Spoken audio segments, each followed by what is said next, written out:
Thank you, Mr. Speaker, and I'm honored to stand here today. I'm actually disappointed but not surprised by the comments that are coming from some of our colleagues across the floor, some that I deeply respect in terms of their service to our country, but the talking points that they've gone on. I listened intently to this debate. Mr. Speaker, it was August 28th where I received a message from our veteran community asking if I was aware of the fact that a convicted murderer by the name of Chris Garnier, who heinously murdered Catherine Campbell, who was a Truro police officer of 6 years, badge number 137. And Catherine was also a volunteer firefighter, Mr. Speaker. And Chris Garnier took that life. And in the process of the legal battle that he and his family have waged, they've used every dilatory motion possible to re-victimize Miss Campbell's family, putting a peace bond on her family members during the court case because Mr. Garnier's family felt threatened. And now when the sentencing comes up, all of a sudden he's got PTSD.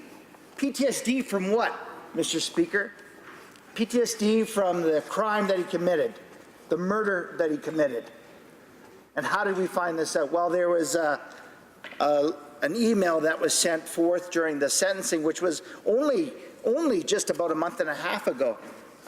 Since August 28th, where I did a video on my social media, over 90,000 Canadians have viewed it. And Mr. Speaker, they are angry. The comments that we've got have been incredible, and people are furious.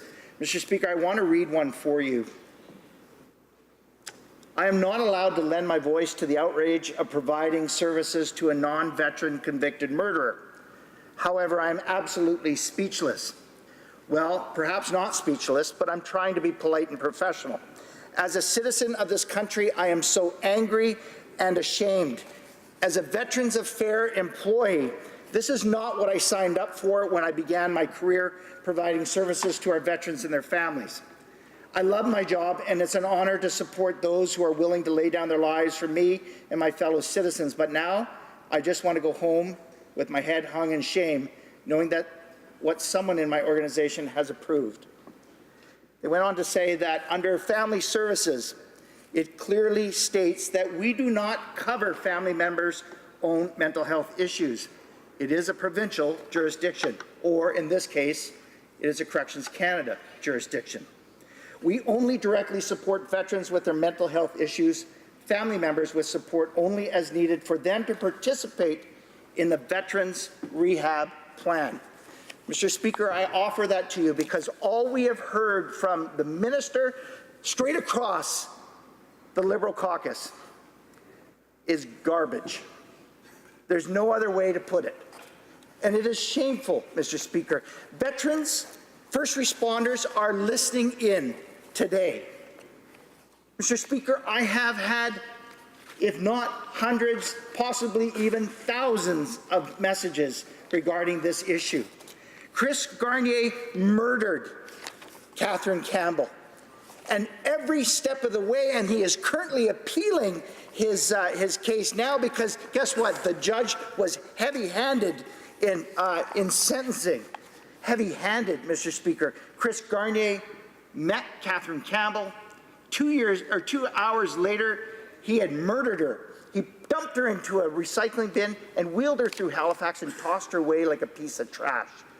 And now he and his family are trying to milk the system, using PTSD as an excuse. You know what, Mr. Speaker? It's shameful. You know, Mr. Speaker, through my work with my Bill C-211, how hard we have worked in terms of trying to break the stigma so that those that are suffering can feel comfortable and know that when they come forward to talk about their stories, that they will be believed. And now we have this dirtbag. Mr. Speaker, yeah, I said it, and I believe that with my whole heart. This man is re-victimizing the family. He's taking advantage of a situation. He's using every tool possible. And now he's using PTSD as a mitigating factor, hopefully to get some leniency in his sentencing. And we have colleagues across the way, some, most, all I respect dearly, and I respect their service. And they're coming out spewing the talking points. Mr. Speaker, if a veteran commits a crime, he loses his benefits. My honourable colleague from Barrie Innisfil mentioned it earlier that that a dependent is not a 30-year-old. To have a convicted murderer jumping in front of a veteran or a first responder that requires treatment is shameful. The day after I posted my video, the minister said he was seized with this issue. Seized with it. It's been 28 days. And he stands in this House and blathers on. He has an opportunity at the beginning of this debate to talk about the action that he's taken on this case. But he continues to spew political talking points. You can tell that we're going into an election season, Mr. Speaker. But on an issue like this, it is absolutely shameful. I promised I wasn't going to get heated up, but Mr. Speaker, I've got more messages from veterans. Hey, Mr. Doherty, I just want to scream and cry at the same time. I've been waiting in line for what seems like forever. Every time Veterans Affairs has got some excuse as to why. I served 21 years for my country. 21 years for my country, yet I have to continue to wait in line. Mr. Speaker, did I tell you that Mr. Garnier's already been receiving this treatment, yet he was only just sentenced about a month and a half ago. So he immediately jumped to the front of the line. How did he do that, Mr. Speaker? Lots of questions. Highly connected, Mr. Speaker? We don't know, but it is absolutely shameful. Mr. Speaker, this veteran goes on to say, I am so lit up. I don't know what to do. I don't even know if the thoughts that are going through my mind. I don't know what to do. Mr. Speaker, I have 2 minutes that are left, and I wish I had so much more on this because it is absolutely shameful for what we're doing. Catherine Campbell served our country, served our community.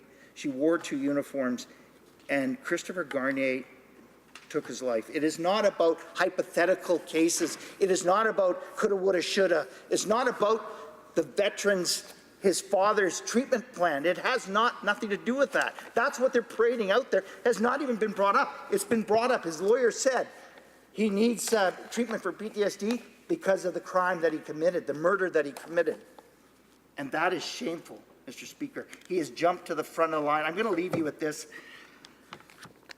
because I don't have much more time. And I think it's important to say. Mr. Speaker, freedom isn't free. Our brave men and women who have served our country and our communities, they've paid our collective debt for our freedom, our safety, and our security. When they ask for help, rather than welcoming them and telling them that their bill is paid in full, they're continually refused service or told to go to the back of the line. Many of them are losing hope. And we continue to lose veterans and first responders at a horrendous rate. Why? Because of issues like this, where they lose faith in the process. Mr. Speaker, this is wrong. Those brave men and women who put their uniform on every day in service to our country and to our community and to our flag, they sacrificed for you and I. Christopher Garnier did not serve. Instead, he took the life of someone who served her community, was willing to give her life for her community. And I think the Campbells, the Canadians, our veterans, our first responders, they deserve better than what they're hearing from talking points from this minister. And with that, I'll cede the floor. Questions and comments. Questions et commentaires. The honourable member for Winnipeg Centre. Thank you very much, Mr. Speaker. I really do appreciate the the service from the other member and what he does in the House, and how he doesn't even use speaking notes.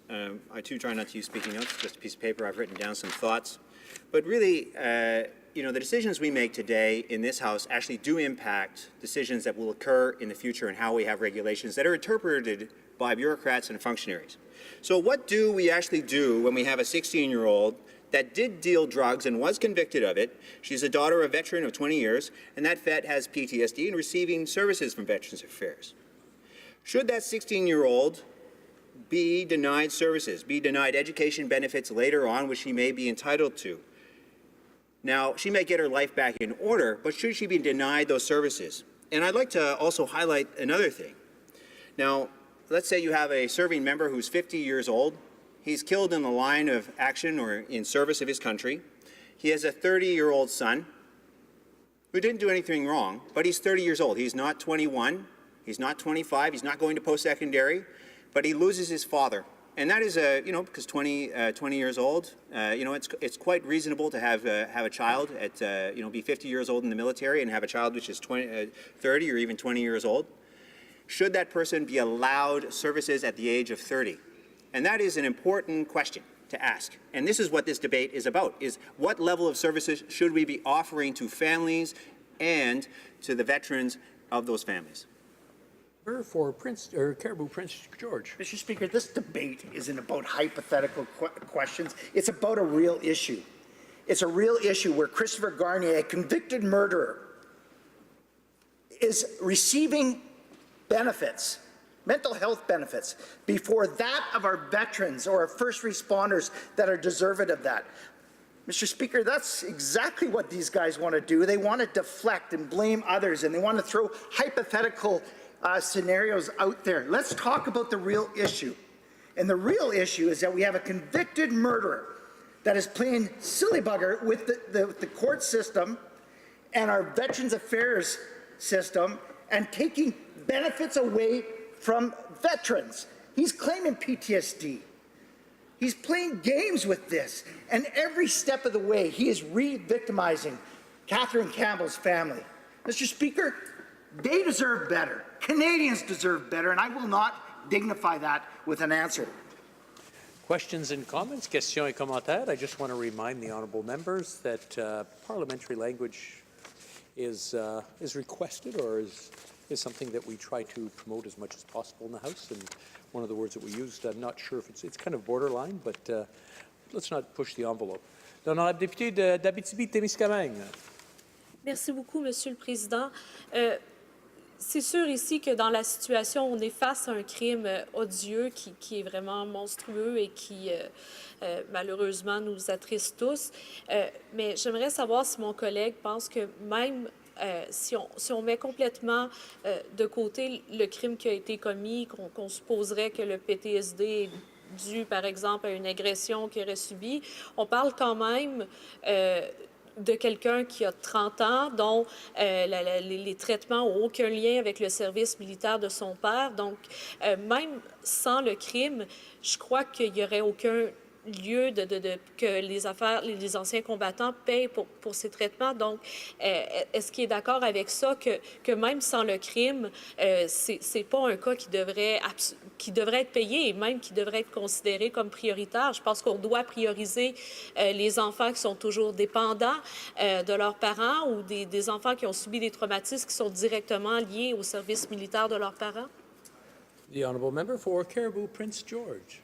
Mr. Speaker, look, regardless of the crime, a 30-year-old who is serving time,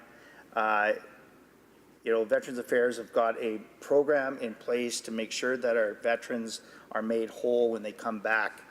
And how they go about doing that is one way. I do not believe that a convicted murderer or somebody or a 30-year-old should be receiving these mental health benefits when they are actually available. They are available through correctional services and provincial programs. They do not need to take the place of a veteran or a first responder in this case, and it is shameful when we have veterans veterans that are being denied services, simple services, because of this, and it is shameful. I really, Mr. Speaker, I really wish the debate would just focus around this issue at hand, that is Christopher Garnier and the murder of Catherine Campbell, and the fact that Christopher Garnier is receiving PTSD treatment from Veterans Affairs. It should be nothing else other than that.